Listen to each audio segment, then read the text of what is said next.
सोने का हाथी। एक समृद्ध और हरे भरे गांव में, जहां सभी लोग खुश और संतुष्ट थे, वहां एक अद्भुत रहस्य छिपा हुआ था। गांव के बीचों बीच एक विशाल सोने का हाथी खड़ा था। कहा जाता था कि यह हाथी अपने साथ अथाह समृद्धि लेकर आया था। गांव वाले इस हाथी की पूजा करते थे और इसे अपनी समृद्धि का स्रोत मानते थे। एक दिन एक चालाक और लालची व्यापारी ने इस हाथी के बारे में सुना और उसने इसे चुराने की योजना बनाई। उसने गांव में प्रवेश किया और धीरे धीरे गांव वालों का विश्वास जीत लिया। एक रात, जब सभी सो रहे थे, व्यापारी ने हाथी को चुराने की कोशिश की। लेकिन जैसे ही उसने हाथी को छुआ, हाथी एक जीवित प्राणी में बदल गया और उसने व्यापारी को अपनी सूंड से उठा लिया। गांव वाले जाग गए और उन्होंने देखा कि व्यापारी हाथी को चुराने की कोशिश कर रहा था।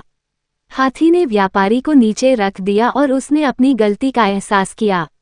वह समझ गया कि लालच और धोखाधड़ी से कभी भी सच्ची समृद्धि नहीं मिल सकती। गांव वालों ने उसे माफ कर दिया और उसे सिखाया कि सच्ची समृद्धि प्रेम, विश्वास और सामुदायिक एकता में है।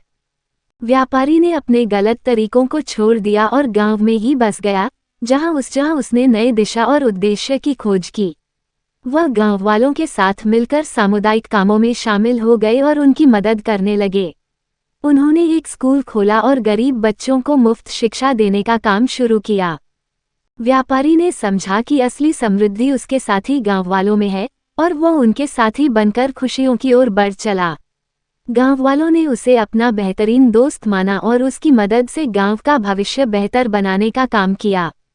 इस कहानी से हमें ये सीखने को मिलता है कि लालच और धोखाधड़ी कभी भी सच्ची समृद्धि नहीं दिला सकते, बल्कि समृद्धि साझेदारी, समर्पण और सामुदायिक एकता में होती है।